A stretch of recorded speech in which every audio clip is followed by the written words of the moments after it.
Si Elias ba? Binadalaw din ng girlfriend niya. Bakit ba parang gusto mong makilala si Elias?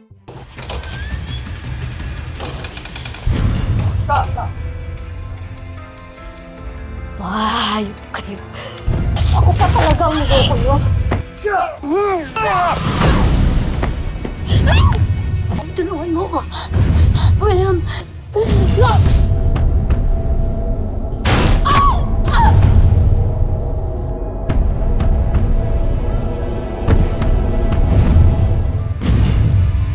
Di maganda kutob ko.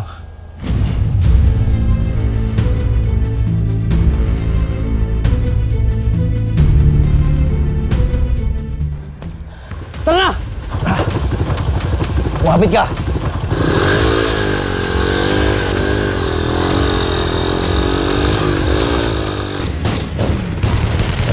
Wabit ka maigil, Dok! Elias, kailangan ka na madala sa ospital! We need immediate medical attention. Elias! Pasok! Pasok! Pasok! Pasok! Pasok!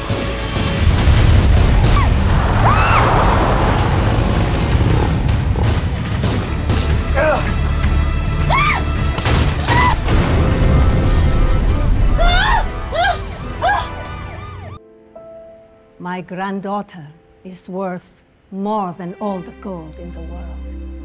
Ama, maraming salamat sa blessing niyo at marami pong salamat sa pagtanggap sa amin ni Joan. Basta, gusto ko maraming apo, ha?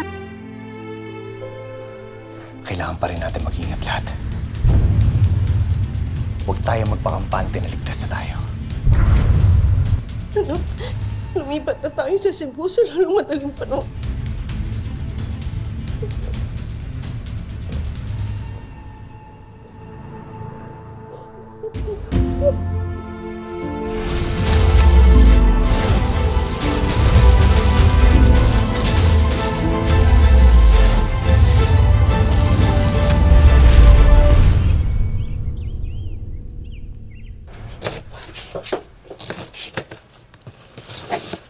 Salamat.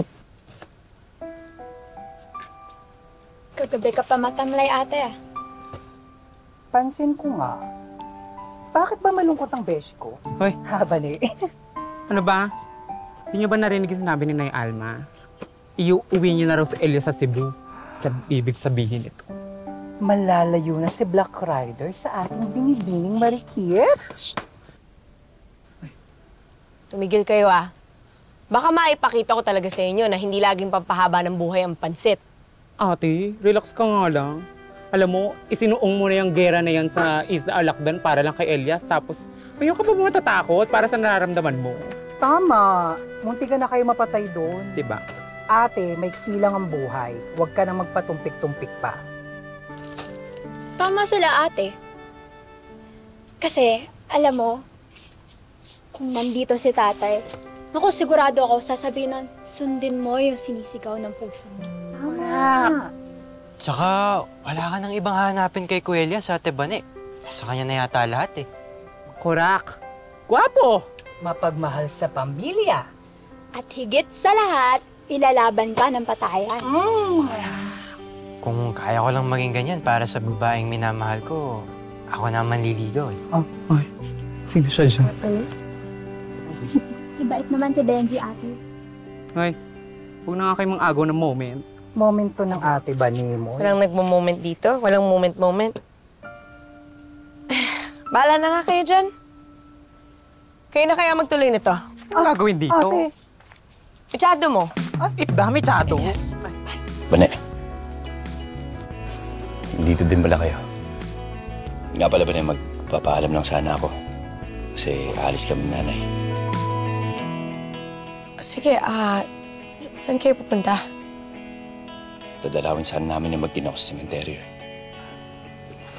Ang tunay na magkaibigan, nagkakaintindihan sa isang tinginan. Isa na namang puso ang nailibing ng buhay. Matatawa o maiiyak ka na lang bigla, pero kayo lang ang nakakaalam ng istorya.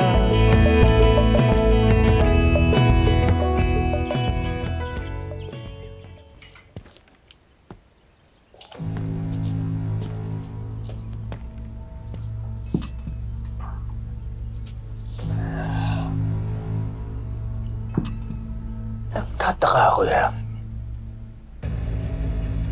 Hawak niya si Elias. Nakatakas pa. Talagang mga bobo ba kayo? Mga tanga kayo? Ganun ba? Ha? Pasensya na po. Madulas po talaga. Ano sabi? Madulas talaga? Lapit ka nga dito. Ano ulit? Ha? Madulas po talaga.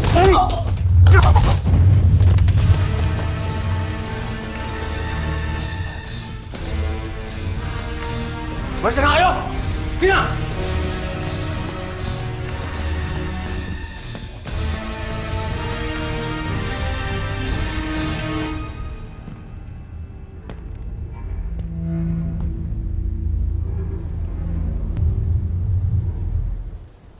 I'm sorry, the subscriber cannot be reached.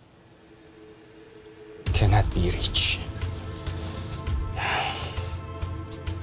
Hindi ko makontak si Sasha. Mayor, wala naman sa ano pero talagang hindi nasasagot si Ma'am Sasha sa inyo. Tinapon na kayo, di ba? Sumama na yan kay William. Alam mo, sa kabila ng mga nagawa niya sa akin, pinagsamahan pa rin kami. Hindi ko babaliwalain yun. Meron lang akong nararamdaman na kutob na hindi ko mapaliwanag eh. Baka pwede mong hanapin si Sasha, tapos sundan mo. Sige, Mayor. Ako pong bahala. Tutuloy na po ako.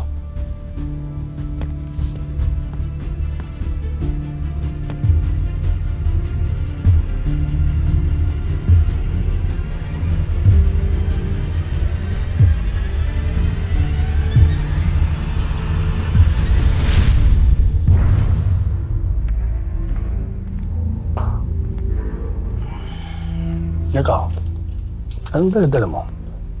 Saan ka pumunta? Ha? Sir?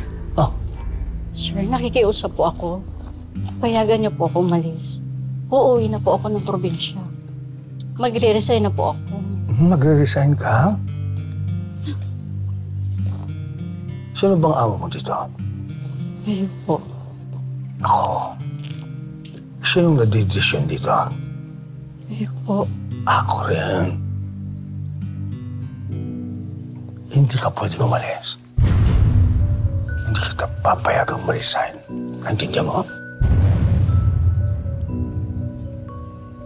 Kaya kinuha kita dito. Ha? Kinuha kitang katulong. Dahil alam kong kaya mo.